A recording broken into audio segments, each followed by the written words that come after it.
Hello friends, this is Elijah Winfrey, and today I wanted to go over what projects are currently in the studio pipeline, what we're working on, what we hope to work on, just so you, our supporters, know what we're doing and what we're thinking. Now, these projects that we're going to talk about do not currently have release dates and are in various stages of development, which we will talk about as we go along.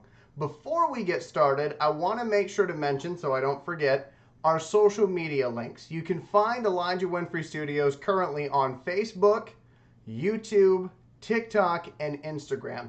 And we would ask that you please follow us on all of those platforms or whichever platforms you use. Obviously, we wouldn't expect you to create a brand new account just to follow us, but if you do, you're double awesome and we appreciate it. But please make sure to follow us on there. And without further ado, let's go ahead and get into some of these movies that I'm anxious to talk to you about. Our first film we're going to talk about is Captain Corpse. Now, Captain Corpse is a sci-fi comedy inspired by such movies as Galaxy Quest, Guardians of the Galaxy, and Spaceballs. Our film is based in the year 2050, and our story follows bounty hunter Jonah Corpse and his wacky team of misfits. Jonah is in love with his girlfriend Alexa, but to marry her, he must get her father's blessing. Her father, Max Shelby, hates Jonah with a burning passion. Jonah is the king of good intentions gone bad, as his plans always seem to go sideways in the most hilarious way. The question we try to answer in this film is, can his crew hold it together long enough so he can earn Max's blessing and marry the girl of his dreams? This film has 2 scenes left to shoot in July, and then we'll move into the post-production process of sound and editing. That is Captain Corpse. Our next film we're going to talk about is A Man Named Axel. A Man Named Axel is a sequel to Ballad of Billy Badass, which was our studio's first release in 2021.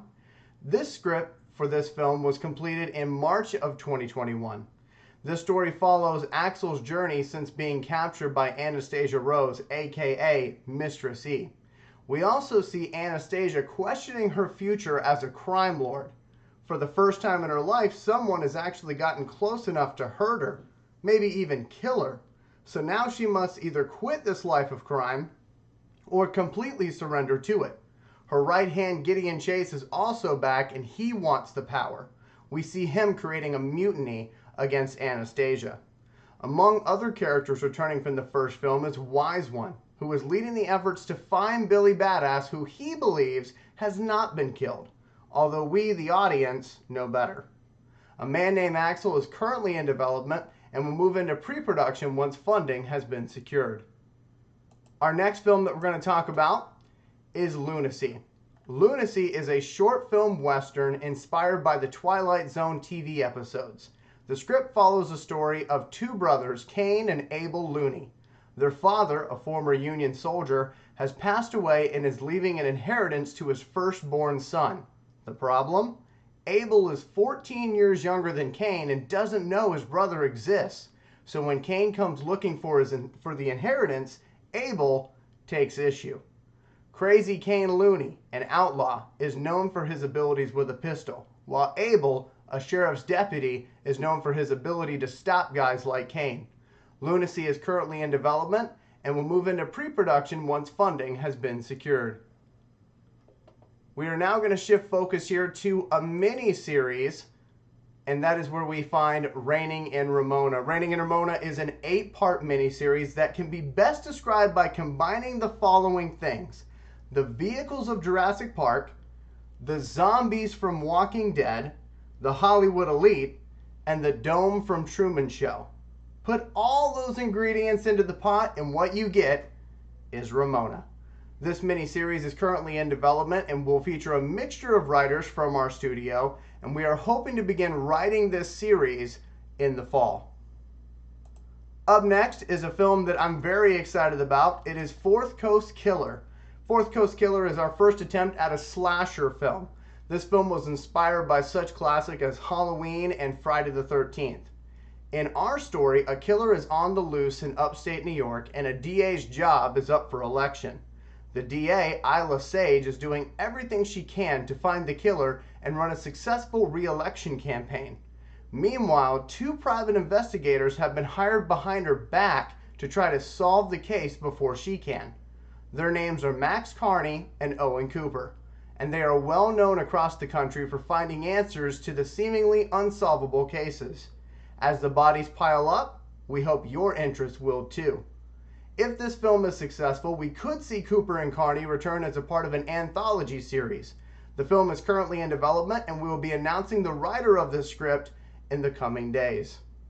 Shifting focus here from the blood and gore to politics, we now have Bleeding Hearts Campaign. Bleeding Hearts Campaign is a film that follows the corruption found in local politics. Our story will follow Eddie Cash as he looks to become mayor of a small town. While Mr. Cash starts out from a place of good intentions, he quickly finds himself pushed to do things he swore he would never do. Can he bring himself back from the ledge before it's too late? How far is too far gone? This film is currently in development, and we'll be announcing the writer of the script in the coming days. We have another miniseries on the docket next, and that is called Timepiece. Now, do me a favor, close your eyes and imagine for a second that your job was to go back in time and make sure no one messes with the way things happen. This is the job of a timepiece. In Timepiece, this miniseries will follow Alice Madison as she attempts to do her job correctly and avoid the temptation to change things in our history. She must also stop tech tycoon Agatha Duvall, who has developed her own time-traveling device and is selling to consumers the idea that they can go back in time for the right price and fix their mistakes.